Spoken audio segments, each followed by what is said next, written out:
పరిశుద్ధ నామములో మీ అందరికీ కూడా వందనాలు చెల్లించుకుంటున్నానండి.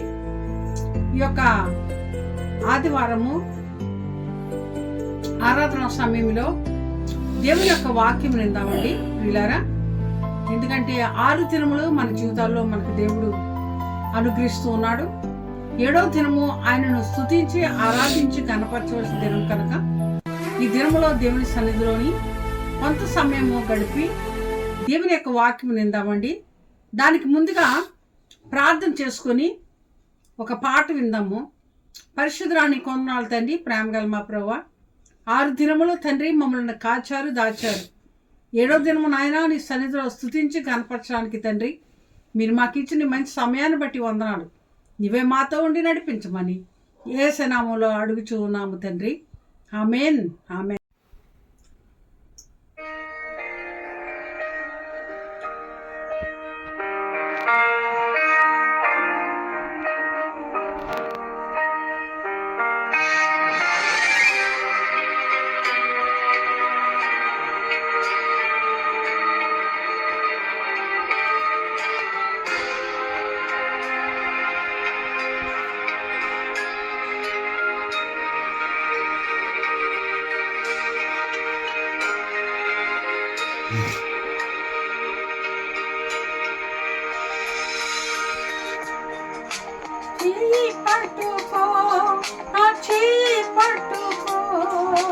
జారిపోకుండా నీ పడిపోకుండా యేసు నా చేయి పట్టుకో.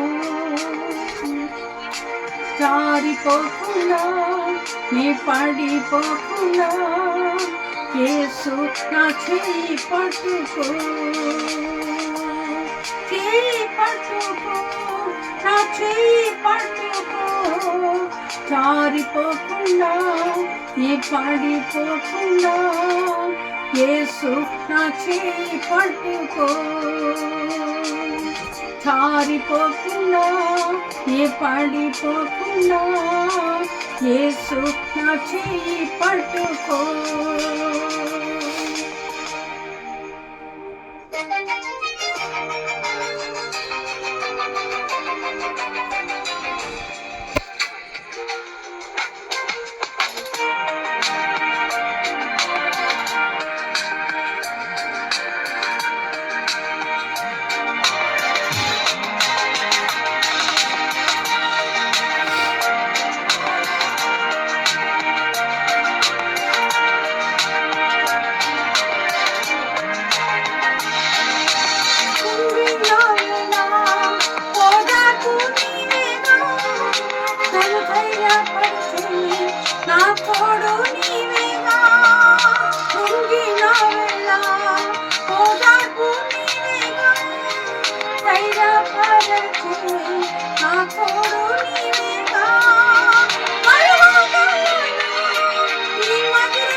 జారిపోతున్నా నీ పడిపోతున్నా యేసు నా చెయ్యి పట్టుకో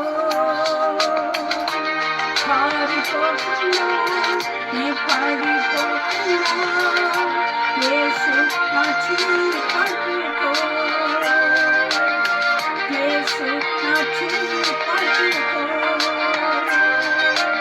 యేసు నా చెయ్యి పట్టుకో.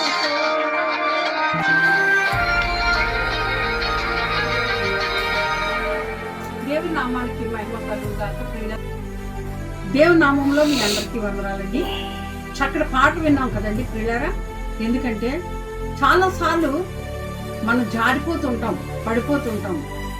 కానీ యేసు మన చేయి పట్టుకుంటే మాత్రము ఎన్నడూ పడిపోం ప్రియులారా.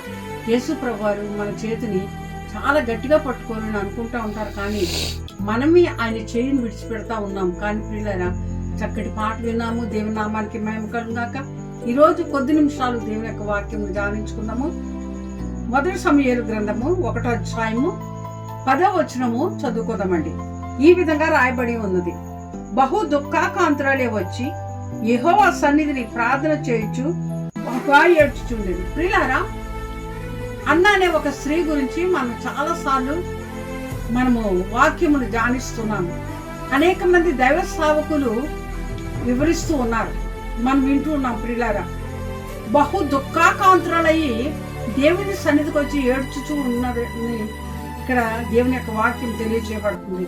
ఎందుకనంటే ప్రియులారా, ఆమెకు వచ్చిన కష్టము, ఆమెకు వచ్చిన శ్రమ, ఆమెకు వచ్చిన బాధను బట్టి ఆమె దేవుని సన్నిధికి వచ్చింది. ప్రియులారా, మనుషులుగా మనం అయితే ఏం చేస్తామంటే అనేక మార్లు అనేక స్థలాలకు వెళ్తాము, లేకపోతే మన యొక్క స్నేహితుల దగ్గరికి వెళ్తాము, మన బంధువుల దగ్గరికి వెళ్తాము, వారు చెప్పుకుంటా ఉంటాం. ప్రియులారా, కాదు లేదు, దేవుని యొక్క సన్నిధిలో ఆయన చెంతకొచ్చి ఆయన పాదాల మీద పడి ఆయనకు మన కష్టం చెప్పుకున్నప్పుడు ఆయన మన కష్టమును ఆయన తీర్చగల దేవుడైనాడు. దేవుని నామానికి మహిమ కలుగుగాక. ప్రియులారా, ఈమె చాలా దుఃఖాకాంతురాలు, సమస్తము కలిగి ఉన్నది, ఆస్తి కలిగి ఉన్నది, ఐశ్వర్యము కలిగి ఉన్నది, మంచి భర్తను కలిగి ఉన్నది. అయితే ఆమెకు ఒక లోటు ఉంది కనుక ఆ లోటును బట్టి నా దేవుడు తప్ప ఈ లోటు ఎవ్వరూ తీర్చలేరని దేవుని సన్నిధికి పోయి దేవుని సన్నిధిలో ఏడ్చుచు కన్నీరు కాల్స్తుంది. బహు దుఃఖాకాంతుర అంటే చాలా వేదన చెందుతుంది ప్రియులారా. ఎందుకనంటే చాలాసార్లు ఎప్పుడు బహు దుఃఖాకాంతురాలే అంటే ఎప్పుడు బహు దుఃఖం వస్తుందంటే ప్రియులారా, మనన్న వారు మనల్ని విడిచిపెట్టి వెళ్ళినప్పుడు, మనన్న వారు మనకు దూరం అయిపోయినప్పుడు, మనవన్నారు మన చేతిని విడిచిపెట్టి వారు మనతో లేనప్పుడు చాలా దుఃఖం అనేది వస్తుందండి పిల్లారా. అన్న జీవితంలో అన్ని సంపదలు కలిగి ఉన్నది, చక్కటి కుటుంబాన్ని కలిగి ఉన్నది, కానీ పిల్లారా ఆ ఉన్న లోటును బట్టి ఆమె బహుగా ఏడ్చుచూ ఉన్నది. దేవుని సన్నిధి పోయింది, దేవుని సన్నిధిలోని ఏడ్చుచూ ఉన్నది. దేవా, నా కష్టం ఇది ప్రభా, నా సమస్య ఇది నాయన, నా బాధ ఇది ప్రభా, నా యొక్క సమస్య నువ్వు తీర్చగలవని దేవుని సన్నిధికి వచ్చి దేవుని సన్నిధిలో మొరపెడుతుందని దేవుని నామానికి మహిమ కలుగుగాక. అది ఇర్మియా గ్రంథము 33వ అధ్యాయం మనం చూసినట్లయితే 3వ వచనం చూసినట్లయితే అక్కడ అంటా ఉన్నాడు, నువ్వు నాకు మొరపెట్టుము, నేను ఉత్తరం ఇస్తానని ప్రభు అయిన దేవుడు సెలవిస్తూ ఉన్నాడు. పిల్లారా, మనం చాలా సార్లు ఈ లోకంలో దేవుని సన్నిధికి వెళ్ళి దేవుని సన్నిధిలో మొరపెట్టడానికి ఇష్టపడం. కానీ పిల్లారా, మనకు వచ్చిన కష్టాన్ని బట్టి, మనకు వచ్చిన శ్రమను బట్టి, మనకు వచ్చిన బాధను బట్టి మనం దేవుని సన్నిధికి వెళ్ళి దేవుని సన్నిధిలోని ఏడ్చి కన్నీరు కార్చి మన సమస్య చెప్పుకున్నప్పుడు ఆయనే మన సమస్య తీర్చగల దేవుడు. కనుక పిల్లారా, అన్న చేసిన ప్రార్థన దేవుడు ఇష్టపడ్డాడు, అన్న చేసిన ప్రార్థన దేవునికి అంగీకారమైంది. కనుక అన్నాన్ని దేవుడు దీవించినట్లుగా మనము పరిశుద్ధ గ్రంథాన్ని మనం చూస్తున్నాం. పిల్లారా, నిజమే చాలా సార్లు మనం దేవుని సన్నిధిలోకి వెళ్ళలేము, దేవుని సన్నిధిలో మొరపెట్టలేము, అన్నిటికీ టైం ఉంటుంది. కానీ దేవుని సన్నిధిలో మన కష్టము చెప్పుకొని దేవుని సన్నిధిలో మనం కన్నీరు కార్చి ప్రార్థించే సమయం చాలా తక్కువ ఉంటుంది. కానీ అన్న చాలా దూరం వెళ్ళి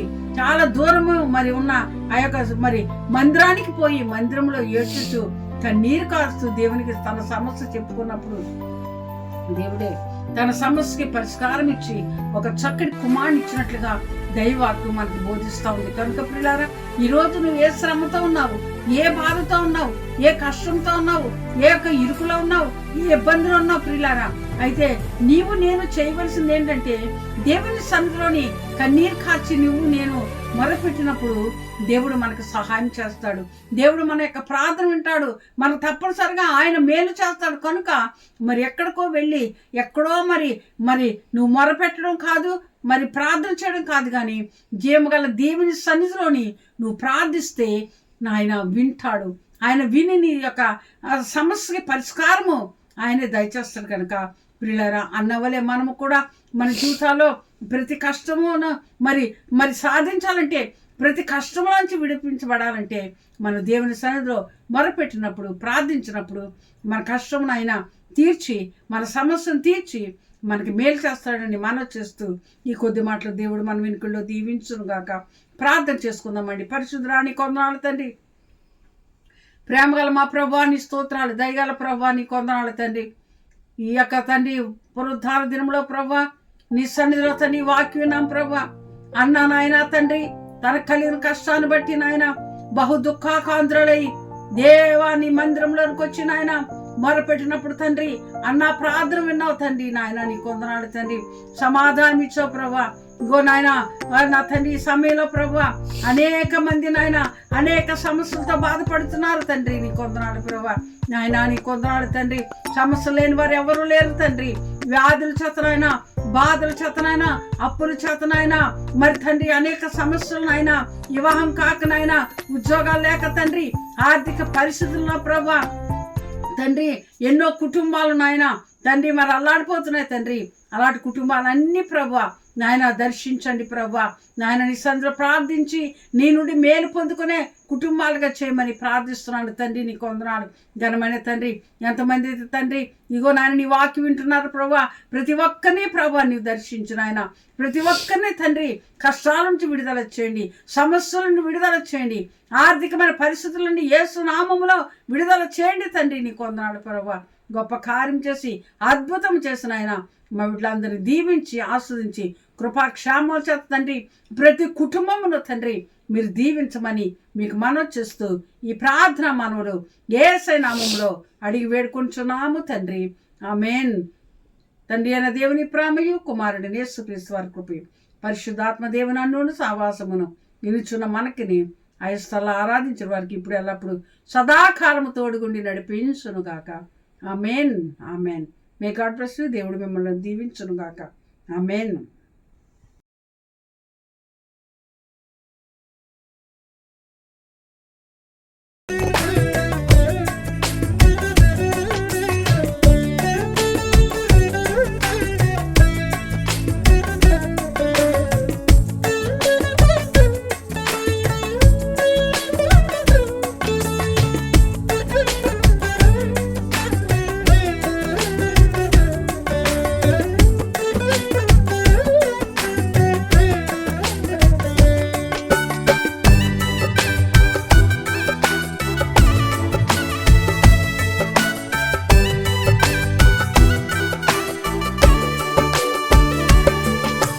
చీకటి బ్రతుకుల కాంతిని నింపే నీతి సూర్యుడే, నశించే దానిని వెతికి రక్షించే కరుణామయుడే.